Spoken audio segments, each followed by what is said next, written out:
Thank you for joining me on the show today.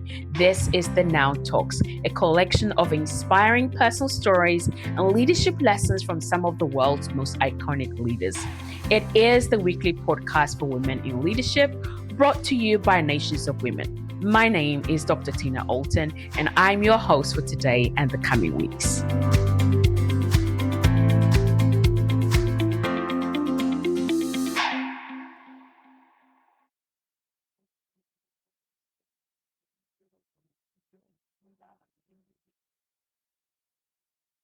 Hello again.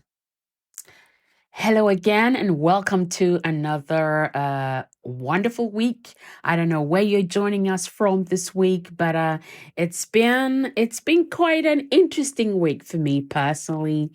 I just really, had to take the time out for myself. I think in one of the podcasts I shared about taking a personal retreat, and I did that for myself. And it's like, oh, wow, this is incredible to just be able to take the time out for yourself. And, either like for me, it was spending it with an amazing friend of mine who really holds a safe space for me. And just to be able to just be, I don't have to be the leader, Tina. I just had to be me. And knowing that as leaders, we all need that safe space for somebody that can just love you unconditionally, just pour on you when you need it. And it's such a joy to know that, even though there are many, many experiences that can ultimately make things difficult for you or for me or for any of us for that matter, but I'm really just realizing that it is possible to still take time out.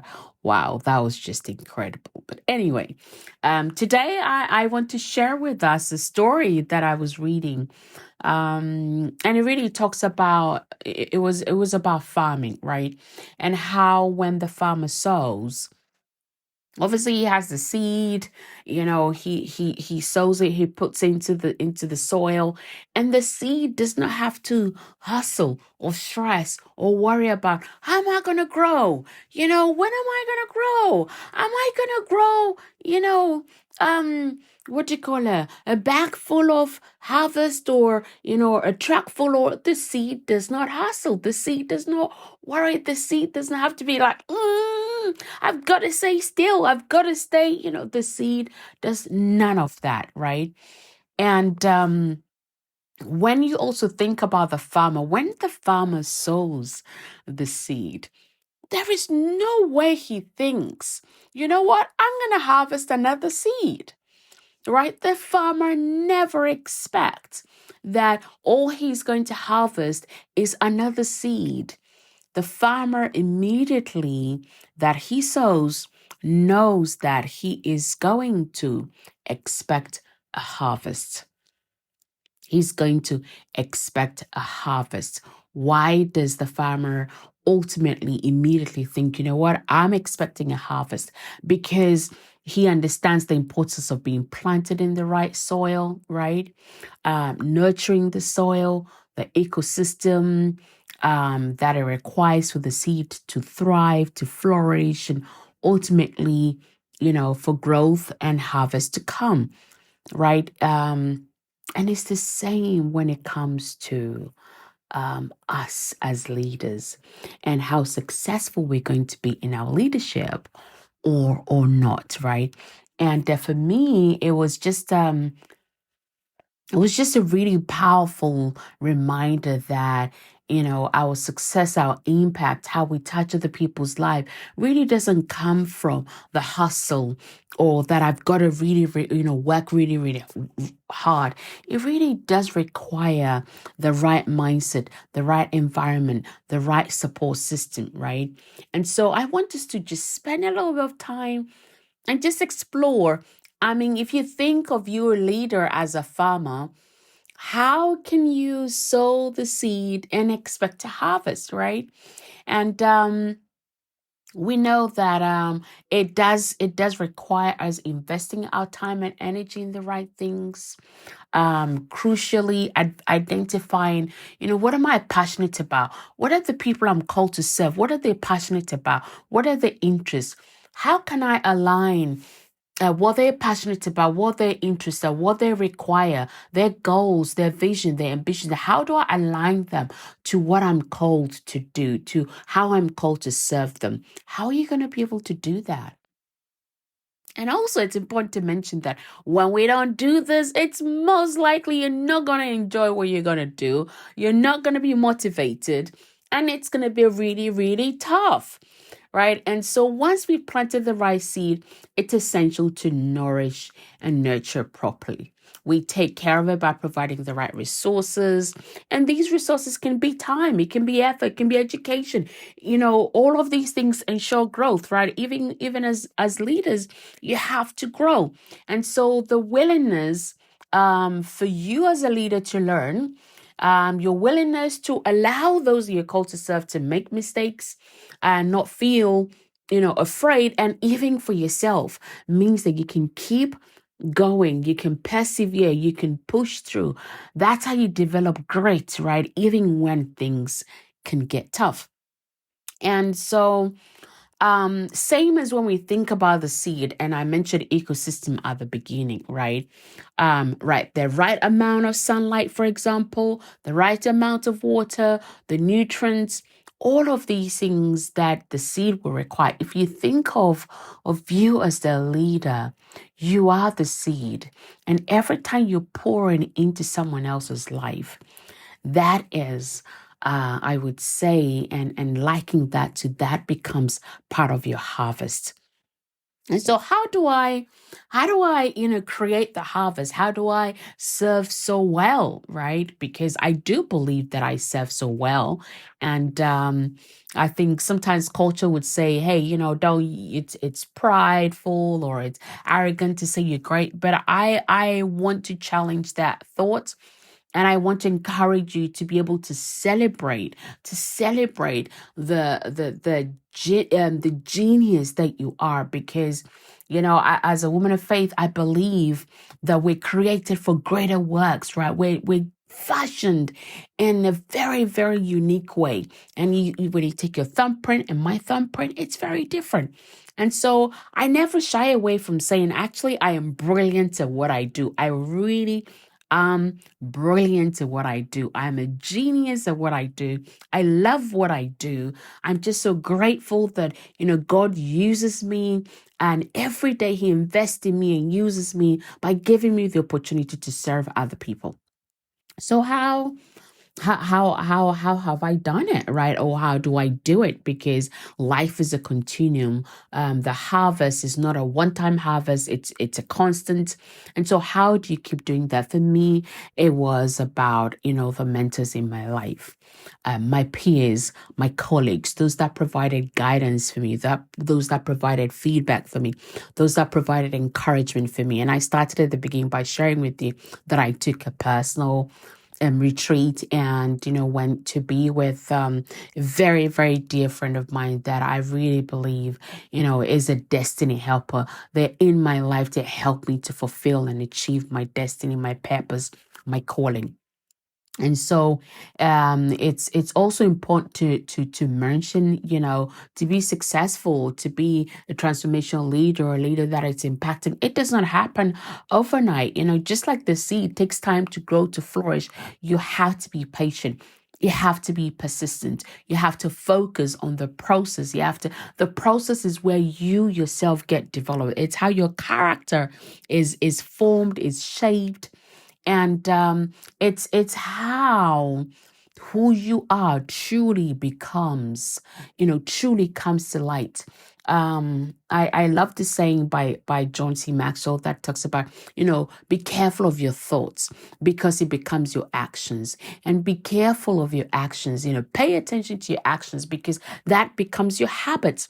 And pay attention to your habits because that becomes your character. Now pay attention to your character because that becomes your destiny.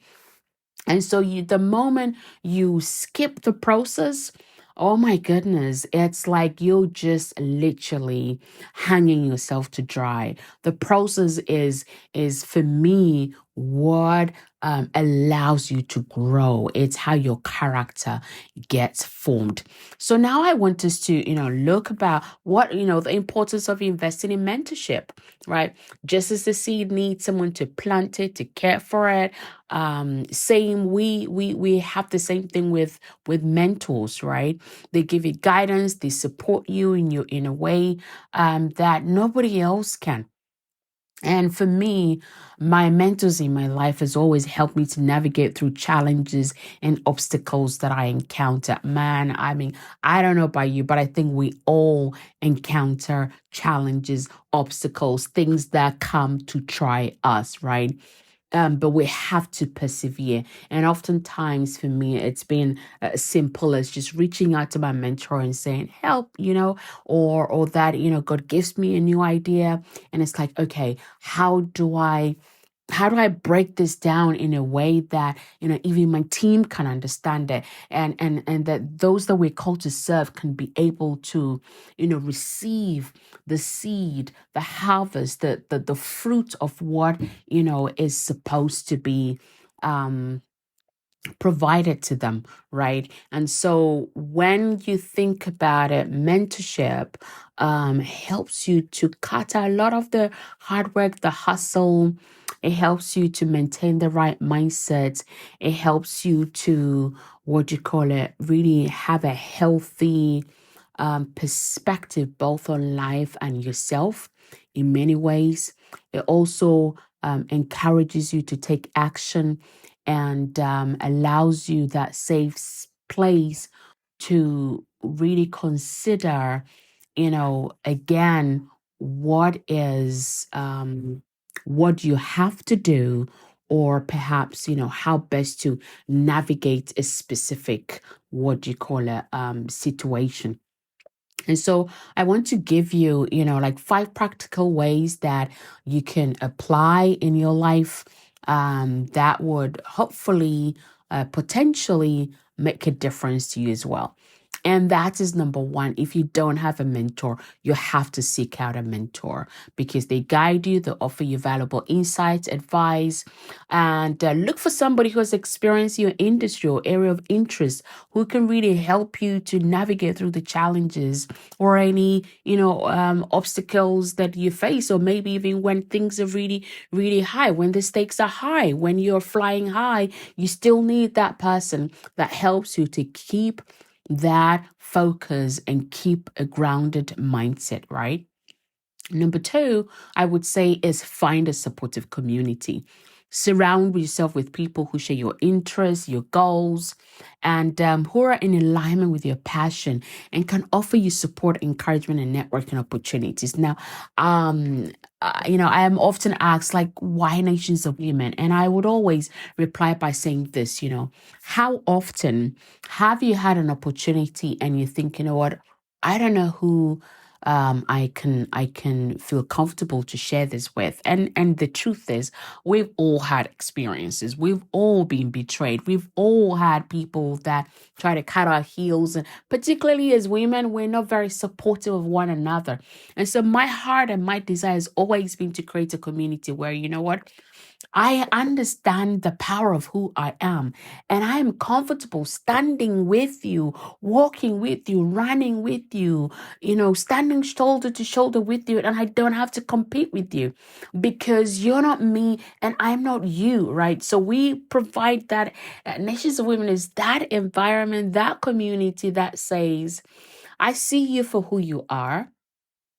I see you beyond where you are now. I see the potential of who you are.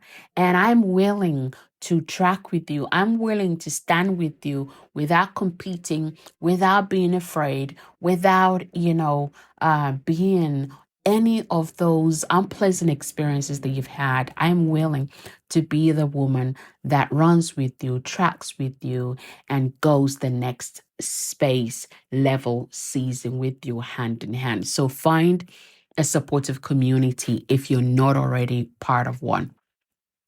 Number three, invest in your education. You want to you want to continue to grow, because if you're not growing, then, ultimately you're dying, right? And growth is basically an opportunity for you to stretch out of your comfort zone. And yesterday, I was on a call with a couple of new friends, and one of them was sharing about how, like, if you don't step out of your comfort zone, then you're going to fall back into, you have to step out into who you're called to be, the potential of what you carry. You have to take that bold step. Even if you're afraid, you have to be bold. You have to just, take that step, or fear will say to you, fall back into the safety of your comfort zone. And we know nothing great happens in your comfort zone, right?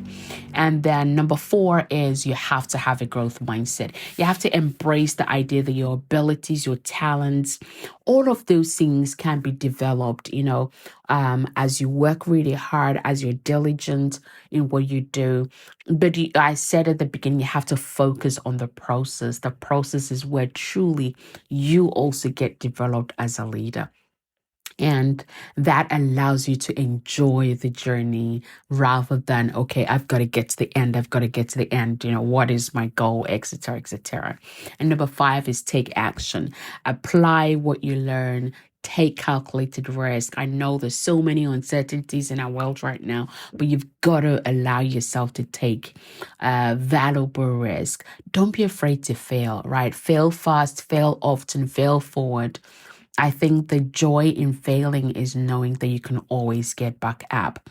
Action is always like is your key to your success. It's like you own the house, but if just standing outside your house and just shaking the door, it's not going to happen, right? It's not going to open. And even people pass by and think, oh, possibly is that a thief? But once you put the key into the door and unlock it, you have entry. So action is your key to success. The only thing that changes is when nothing changes, right? Nothing changes when nothing changes. Okay. So if you don't take any action, you can't expect anything to change. Action allows you to learn, action allows you to grow, action allows you to achieve so much more. And I hope that, as you've listened, you can take these steps, apply them for yourself. Think about finding a mentor, that can help you. And I've had the joy and the opportunity and huge privilege to mentor so many women in their personal lives, their personal growth, in their leadership development, in their entrepreneurship business journey. And I love it. I love to be able to, come alongside you and do that journey with you. So if you think, you know what, I don't know anyone, reach out to us. We'd be more than happy to support you. And educate yourself, right? Educate yourself, invest in yourself, have a growth mindset. There's the saying is that you're only transformed by the renewal of your mind. So if you don't renew your mind, if you don't renew your mind, your mindset, how you think, how you see yourself, how you see life, then you're not going to be transformed. And you must not forget that you have no business saying, I'm going to transform somebody else's life if you're not transforming your own life. It always starts with you, right? It always starts with you. And then finally is take action. Take action. You've heard what I've shared today. You have the seed in your hand. Are you going to plant it? Or are you just going to hold it? If you plant it, you'd have a harvest. If you don't plant it, you just still have a seed. And remember that one tiny seed has the potential of a tree, has the potential of a harvest. And so the question now is, what are you going to do with your seed? Until I come your way next time, just write to us, let us know, what has been your takeout from today's, share. And what else would you add? What other questions? What other, challenges would you want me to address? And we would love to hear from you. And until next time, we look forward to hearing from you and how you have been getting along. Thank you so much, and God bless you.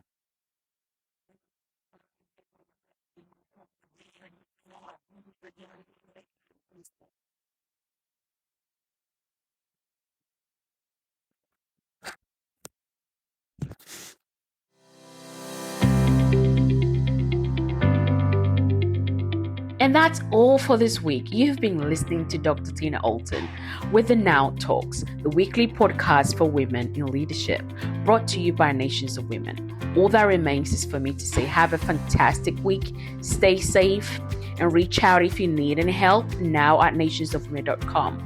Until next time, enjoy the pursuit of your potential, and remember, now is your time.